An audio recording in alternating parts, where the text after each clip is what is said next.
Take a look at this cute little piano I found in one of my favorite stores when I was rummaging around for special junk. It is, of course, meant to be used for storing jewelry, but it came with a music box. Now, the handle to the key to turn it is gone, so I will have to fix it. It also has this printed on design on the glass lid, but I believe I can scratch that off. I will also go ahead and take out the velvet pieces here on the inside, and then I will be back with you in just a moment. So here you can see that I roughed up the outside a bit with my sanding block. The picture on the glass is gone, and now I will give it an initial cover with black gesso, both on the lid and on the outside, as well as on the inside of this little piano. Now I will be altering this piece quite a bit by adding bits and pieces and turning it into an assemblage project. Like always, all the mediums I will be using will be in the captions. The process will be very easy for you to follow. And of course, if I need to explain something more detail, I will speak up. So before I let you listen to some music, I want to explain how I fixed the music box here. I found a perfect piece, much like this one in my handyman box. It came with a hole, and after adjusting the size a wee bit and adding some E6000, it has a very tight and secure fit. And as you can hear, it works. Now, for the longest time, I had the plan of altering a musical instrument, but it's not always easy to find one. And even this one is not a real instrument, but it's close enough to fall under that category. So I got a friend of mine to join me in this little endeavor, and she will also alter an instrument. Now, her name is Diana. Her channel name is Diana's Craft Table, and it's a very young channel. And growing an arts and craft channel is not easy. It's a slow process. It takes a lot of work and commitment, as it is hard to get exposure. So I will be adding a link to her video below in my description box, and I want to ask all of you to please go over there and have a visit. And if you like what you see, please subscribe to her channel. Leave her a lovely comment. I know she would really appreciate it. Diana doesn't live far from here, and we see each other often. She's a very creative lady and a good friend of mine. All right, now on with some music.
So now most of the gluing is done, everything is dry, and here's an update. I added 2 book corners, I added a chain to the very top of the lid, and here on the side I used some very simple bling you can find in a dollar store, and I used another type of those here on the front. I also added some old pieces from a watch and this very pretty piece from an old necklace, and then here on the side is really a combination of broken jewelry, handyman pieces, and odds and ends. I arranged everything in a way that it would complement the shape of the piano, so I made sure to use either pieces that I could bend into shape or pieces that naturally had a flexibility to mold around the curves. It is always easier to first add the bigger pieces and then fill in the in-between spaces with tiny or smaller items. I also overlapped some pieces or stacked some on top of each other just to create more interest. Now here towards the front there is a key which is hanging over the edge a bit, and on the other side in the same position I have this little hand with an open circle on the bottom. Here on the front I have 2 identical buttons, and now for a bit more texture by adding simple texture paste just a little bit here and there to mold the pieces together.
a lot of gluing and quite a bit of painting. My hands are clean again. My project is done, and I can give you a close-up look of my mini grand piano in steampunk style. Now, it took me a while to put this together because it has so many different sides and angles to it, but it also provided me with some very interesting spaces to work with.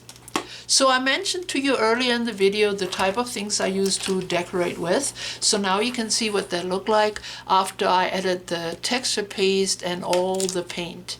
I kept the outside and the top in a bit of a teal color, but I kept the legs and also the inside of the piano a bit lighter. So here too, the texture paste I think were beneficial and made those legs look a lot more interesting. I kept the gold feet the piano came with.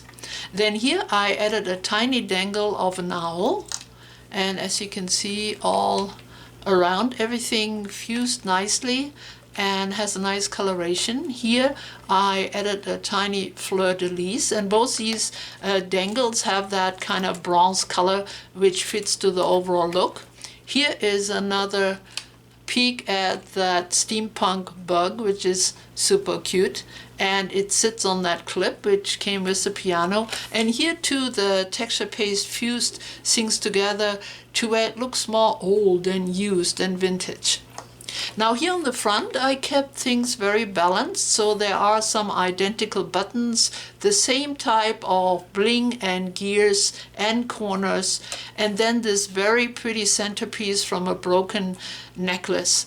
And I think it makes this look a little different, but very pleasing. I also like the light keyboard and the light sign with the music notes here. So let's go to the inside of it. First, I was really glad that I was able to clean up the glass, as I wasn't crazy about the original design.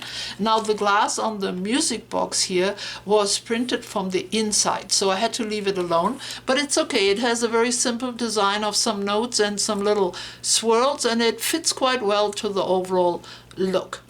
So here, after I added the initial pieces and covered everything in black, I also added some unpainted pieces. And I often do that in my assemblages because it helps the focal points to stick out even more.